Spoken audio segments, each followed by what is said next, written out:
Everyone, so we're currently 22 and 23, a little over, a little below 500. These are week 10 predictions. Colts -6.5, Ravens -3.5, Rams -3, Bucks -2.5, Chargers -2.5.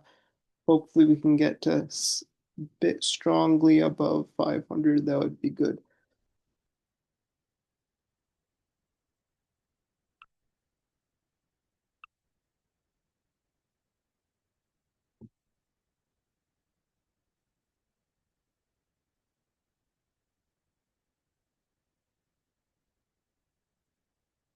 Now we'll go over up until Bhaktivatso chapter. We'll go over summary. So Gharana manifestations all about Laudhanji, how the ruler of Bhavnagar initially dismissed Swaminarayan about his divinity, but then invited Laudhanji to unravel his deception. And so Laudhanji then comes to Gadada. He has these different wishes that he wants Maharaj to actually fulfill, but then realizes that Maharaj actually does finally fulfill them, and so he goes into a deep samadhi-like trance, and then he eventually realizes the glory of Purushottam, and then also Ladubai and Jiva also convince him about the necessity of renunciation. And then Hamir Kachar also brings a coconut to Maharaj as a way of mockery, but realizes the coconut then to be then filled with water, which is Maharaj's divinity and divine acts, and that is how he was immediately transformed. Journey towards Gujarat, Ray Mulukachar smashes his hookah when he realizes that a lot of people are not saying that he is a satsangi, and why are they not saying that he's a satsangi? It's because he doesn't look like one, because he has still these addictions. We know that in Bochas and Kashi Das knew about Sri Hari, but Kashi Das's father, right, Kandas, didn't accept Sri Hari to be the Lord. And so then in Kandas was shown divine vision where he saw all of these different 24 different incarnations, divine incarnations, and they merged into Maharaj's form. And Maharaj was the main chariot, and so he was the incarnation of all incarnations.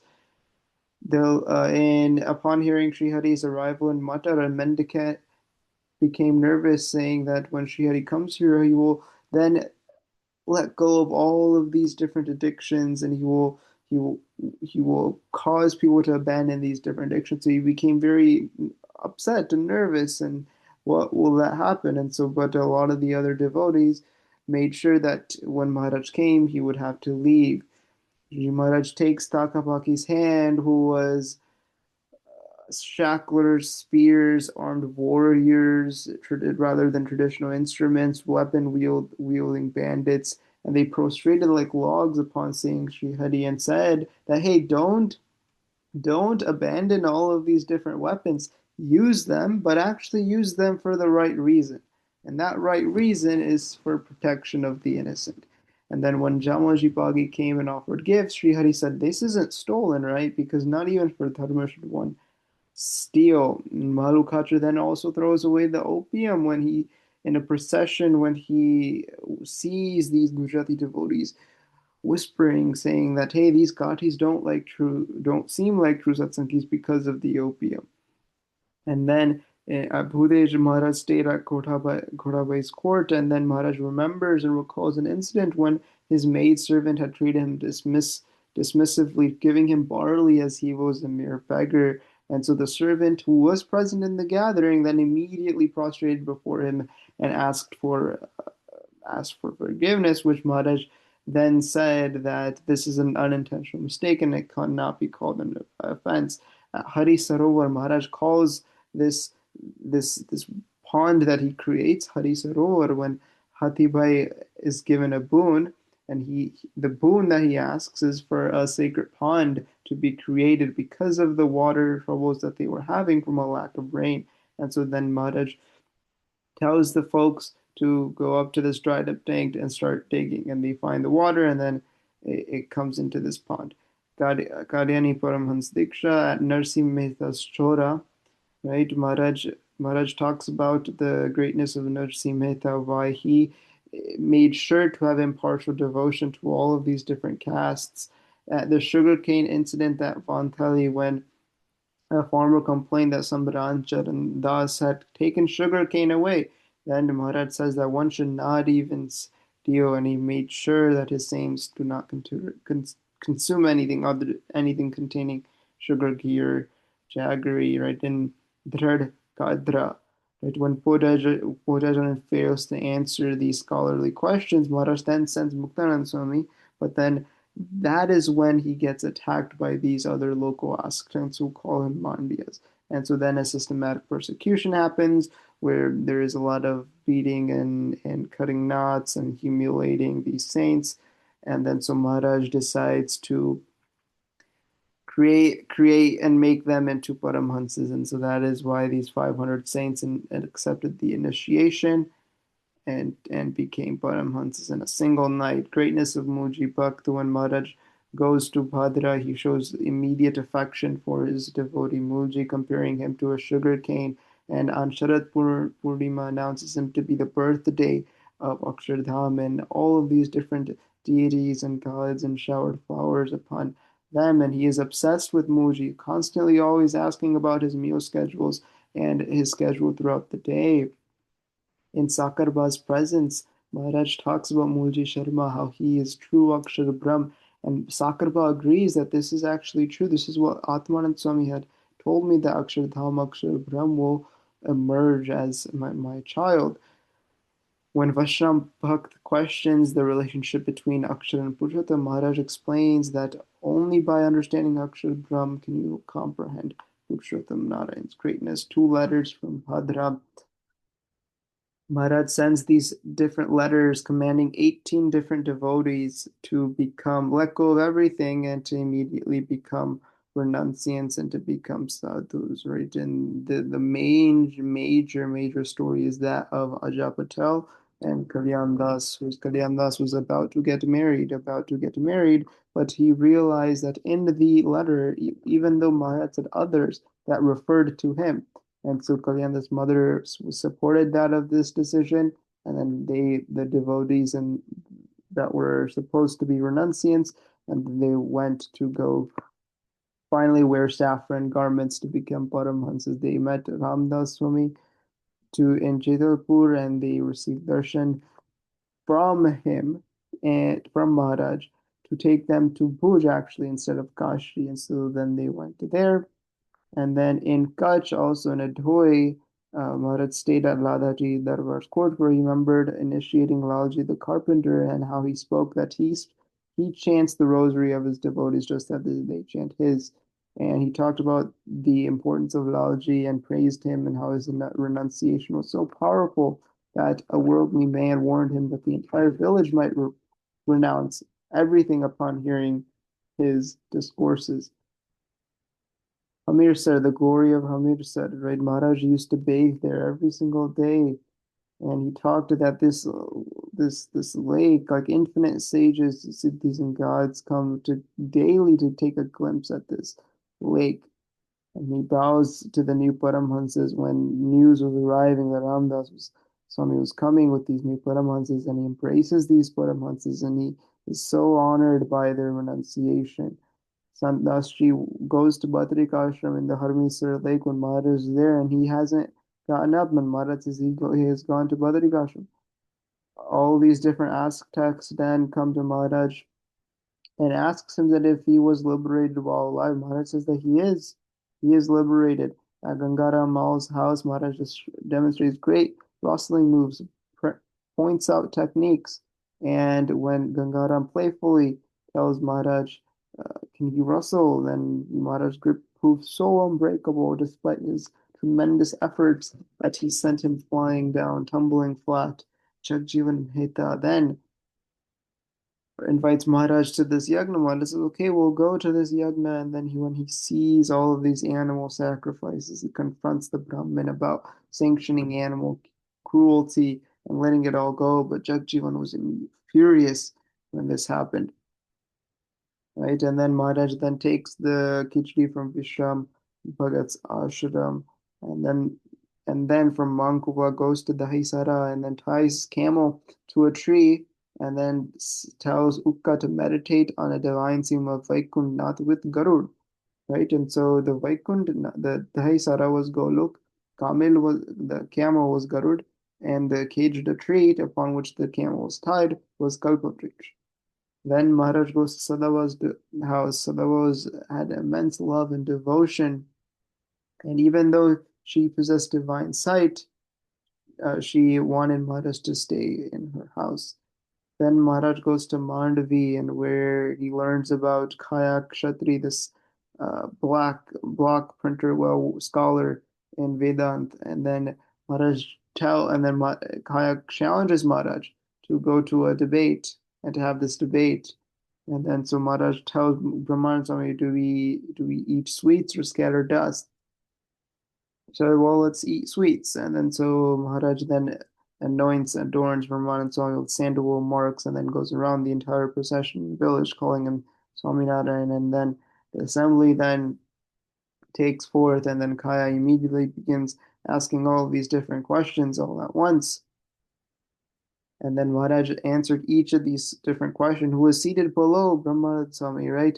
Seated actually below, but his attention was to him, not to Brahmanand Swami. So then, when he asked his mother, "Who can you recognize who the real Sahajanand is?" He said, "It is this young figure below. That is the real Sahajanand." Maharaj answered all of these questions with great precision, great, absolute, great precision. Then in Bhuj, Maharaj celebrates the Ankut festival in Bhuj, and then he embraces the festival in two forms because there were men assemblies and women assemblies, and he ate in both assemblies, right? And the idea of Thakurji on the throne manifested in Sri Hari's divine form. Everyone saw Balakrishna merge into Sri Hari's divine form, and they were able to get a sense of his divinity and his graciousness and his supremacy.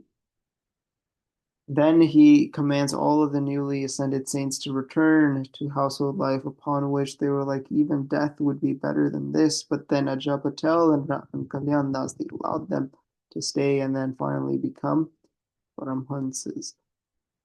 In the Chetalpur Yagna, right, Maharaj arrives at Chetalpur, commands these two sadhus to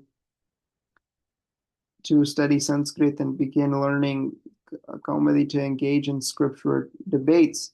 Then plans for the Yagna in Chetalpur, initially saying that he plans to serve 84 Brahmins, and then that escalates to even feeding thousands, and this requires over 500 mounds of ghee. So they're bewildered, but Maharaj says this will occur, this will happen, everyone will take care of the work. Then he appears to people in their dreams, and then from Jamnagar, Swarupanand Swami arrives, and he talks about how he led 250 saints through all these different austerities, and he even uh, mocked them, asking if there was a Krishna among them when villagers asked, and he said, "Yeah, they were all like Krishna." And miraculously, all of the 250 saints appeared in Krishna's radiant form. And then finally, Jam Sahib, right? They were starving, and then finally, Jam Sahib organizes alms and gives them the saints at his royal kitchen, and then everyone arrives at this yagna. Everyone arrives at the yagna. This prostitute wants to do something for the yagna. Maharaj gives her wheat to grind, calls her sister, and then Bani Sadhar, right, a scholar, comes to create a debate, and then Sri Hari calls all these learned Brahmins, and they have this debate, and Bani Sadhar then is told to not do these yagnas of Shakti worship with meat and with violence. Don't do it. And so they were frustrated, and so they tried to disrupt the yagna by depleting all these ghee supplies. But then when Maharaj tapped these ghee pots, they were actually filled with ghee again. Then Maharaj honors the devotees' worship, and then he worships the saints after that. And then he warns about not perceiving human flaws in Maharaj's form, abiding by his commands, and maintaining company. Then he takes the party of Jivan Bhakt for 18 days, for 18 nights. Right? He made food for Sri Hari to try, but then he went back thinking that Maharaj won't take this. And then, but finally, Maharaj took his half baked loaf. Then Maharaj goes into the abode of the prostitute, and then Brahman Swami asks, "Will you grant her liberation?" He says, "Yes." Conspiracy of the Subo of Ahmedabad.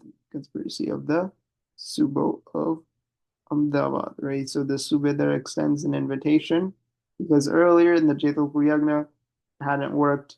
So, okay, sends an invitation to Maharaj. So let's try to go ahead and trap Maharaj and see what happens here.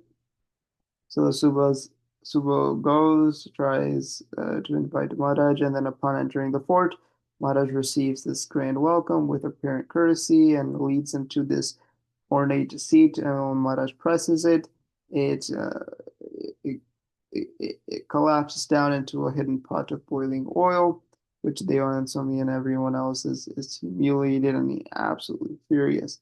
And Motera then Devanand Swami narrates this entire story about this incident in Padara Fort and on Ahmedabad Subo attempt to kill Sri Hari. And then in Vahal, right, Jason Maharaj goes to Vahal as Jason Clay had performed an invitation, had invited Maharaj to visit there. And there, Maharaj goes there because he remembers a promise due to Jason Clay's sincere devotion. And then his father also sees the 16 auspicious marks. And from Vahal, Maharaj goes to Dalji Pagi's home, and then he wants to do the Chaurasi of 84 Brahmins. But the Brahmins there say that they can't or are not able to do this due to due to ongoing community disputes. And then he gathers people from surrounding communities to then if they were to abandon theft, adultery, alcohol, and meat eating, then they would become esteemed and Brahmins, and they were moved by this inner inspiration to accept his divine command, and then he served them, and then that is how the Chaurasi of Brahmins got complete, right? And so that was the Yagna of Jetapur, or this conspiracy of the Subo of Ahmedabad. Then we have fighting with Lolangar. Mulji Sharma's brother comes to fetch him. Maharaj says, "Okay, Mulji, you have to go." He blesses Nityanand Swami after he conveys his scholarly wisdom in the scriptures. Then young Tantric Brahmin comes to assassinate Maharaj, but then Bhaguji or Malubhai swiftly apprehends him, and so they're agitated about all of these Maharaj's divinity flowing. Maharaj then becomes upset because he knows that a sacrifice will take place here. So he orders Nana Bhai to gather all of these different saints and sweets. And Maharaj personally fed all of these saints and sweets because he knew that a sacrifice was going to occur here. And so four saints were brutally attacked by Low Lungar's Aztecs while seeking arms, dragged and were induced to all of these different sufferings and had to tolerate a lot. And so when Maharaj saw these different saints, his hair stood on end and he was absolutely disgusted and extremely upset.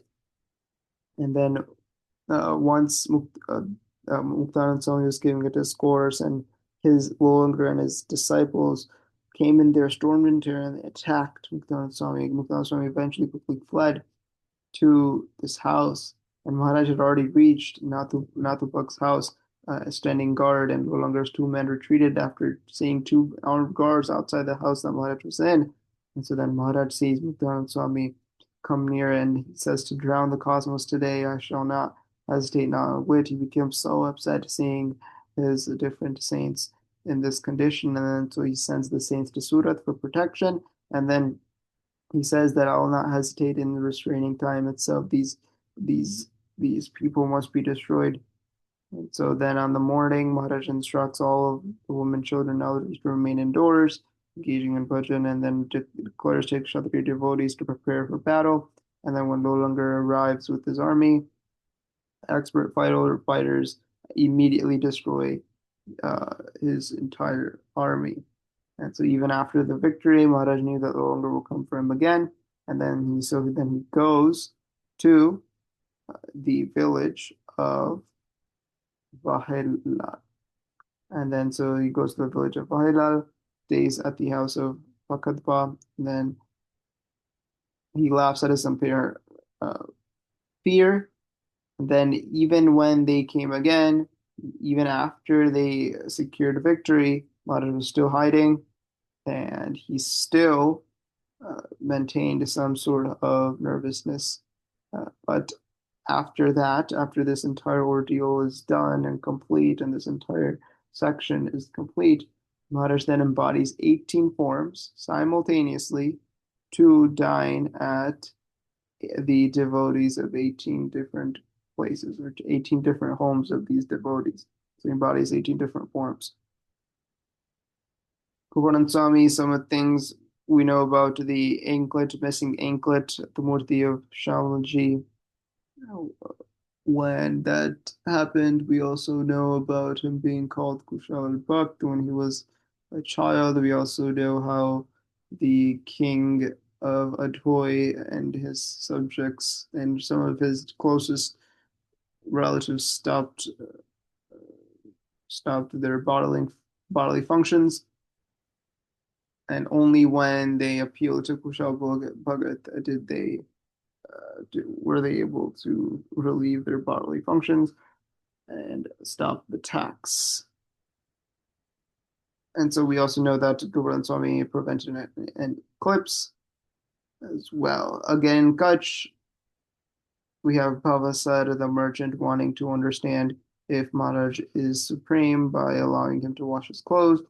Bhima said, and Maharaj shows his divine incarnations, 24 different avatars merging into his form.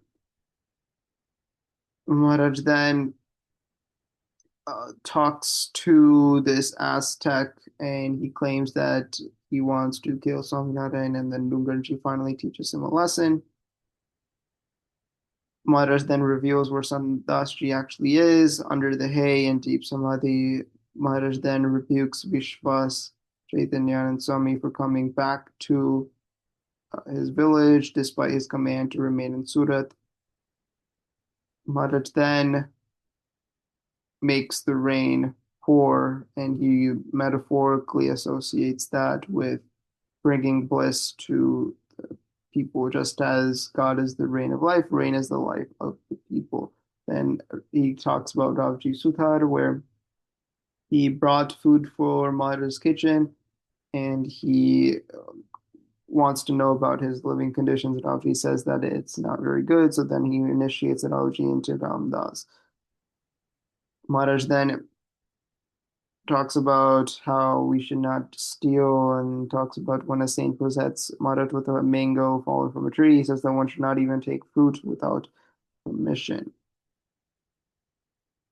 And then Maharaj finds Mataran Swami in devotion, and then tries to test his concentration by waving a peacock feather near his fan, but his concentration is unmoved. Gomukh Ganga Maharaj says that this Ganga will greatly increase in sanctity due to their connection with it, and those who contemplate with his divine form will attain his lotus feet. Maharaj's discourses here, and then those discourses are called as Purushottam Gita. And he does many different talks on Vairagya and Sankhya Yoga. And then he does the Ankur festival in Bhuj, grand preparations. Everyone arrives there. And then also does the festival of lights or Diwali there. And then he sits on a mare, grand procession, it happens. Everyone observes his divinity. Hamir where Maharaj submerges himself and disappears. People are wondering, oh, where is he? Where is he? But then Maharaj then appears again from the waters and rebukes them for attributing worldly qualities to his form in mourning as if he had drowned, and he is above all these different worldly qualities. And then in the Ankur festival, he places the Lord of Hare Krishna and then does arti to it, and then he offers food personally to all of these different devotees. And then now we enter Jagjivan, where Jagjivan becomes enraged upon seeing Swaminarayan's divine triumph, and challenges authority and asks him that why should you be doing this? And Maharaj says that we are here to liberate the Jeeves, right? And he asks him, you should be roaming in the forest, not visiting all of these different cities with with pomp and glamour. And then so Jagjivan demands to know if Maharaj considers himself God, and then Maharaj says, "Yes, yes, I'm God, incarnation of all incarnations." And then Jagjivan's salvation will rely solely in devotedly worshipping him. Then Maharaj arrives at Gangaram Mal's house due to fear of Jagjivan's retaliation. Then all the Kati warriors say that they will only get to swim over their corpses. And then he seeks help from Fateh Muhammad, and then he tells that, hey, you should actually be worshiping him. And then he is absolutely furious and astonished by his support. So then Jagjivan Mal sends the entire Arab commanders there as well to capture Maharaj and to loot his Gangara Mal's house to capture Sumana and drive him out. And Maharaj then instructs Gangaram to send word to his brother at Fateh Muhammad's place about the attack. And then Maharaj then invites the Asura of Srinagar or Lolanka to the Yagna in Dabhan. And so then we have the Yagna in Dabhan, where Maharaj tells Karaniba that he will show her the divine play of Dabhan there. Karaniba serves him yogurt, made out of Puja Baisala's court, invites everyone to the yagna. Then, where's the soul in need? Maharaj says that we are in need of these people to actually accept Bhagwan. The sons of Maitan are then dedicated to Maharaj. Preparations start for the yagna. And Koras and Maharaj says Baba is coming along the way when he was God himself. Talks about Vairagya and all these different discourses in the gathering at Hatruli. In Khorasar, the king realizes Maharaj's greatness, and even the mother of King Jalam Singh knew about Maharaj's greatness from Lord Ramchandra Ji. And then in Dabhan, there's excessive celebration with all these different food items. Dalakatra then worships Maharaj by washing his feet and anointing him. Maharaj then shows that he is adept in all the arts by he circling a Rosa horse 3 times and then coming down. It's a very divine memory. All the yagna materials arrived when Pujaji Sheth came to the marketplace of Kambat, and then the merchant himself was Maharaj. Juan then comes to steal the horses for 3 nights, unable to do so because Maharaj is attempting them, and then we know his transformation. The Brahmins try to empty out all of the ghee pots, but then Maharaj taps them and they are all empty, they are filled. And Maharaj evil plans of the Brahmins are foiled by Maharaj telling them that they want to give him dakshina, and then Mulji Sharma is then initiated into Gunati and Swami Bhagavati Diksha at the end of the yagna. Then Jawapagi is transformed and summons Nanabhai to make all these arrangements for the extraordinary thing that is going to happen tomorrow, which is Mulji Sharma's initiation, Bhagavati initiation. And then Karniba, like Maharaj also appears in the loft of Karniba's place because she is able to see his divine darshan. That is different from the one at Deban. So Maharaj arrives there in 2 different forms. Maharaj shows darshan to all these different devotees in many different forms.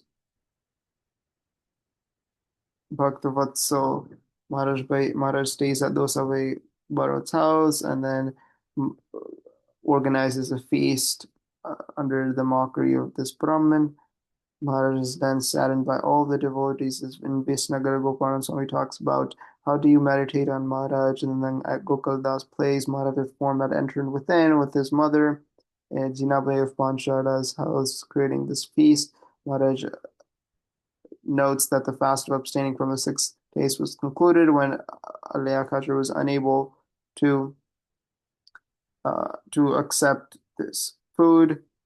Then in Navratri Akala Makwana Sambhu house, a Charan woman arrives with the necessary finances to sponsor the the festival. Sahasradhara Tirth, the Ganga west of Garita, says that this presence plus the site with the power to grant programs of fruits of the greatest liberation, then goes to Visnagar, and then while he's going, stays at the night at Rat with the devotees, tells him that you will gain the strength to lift the idol. Then goes to Vajibav house in Vajipur, goes through all of the transforms the people tree and sends it to the other side, opposite side, shifts the people tree, and then Laldas goes to Visnagar, meets Laldas Subha's sister.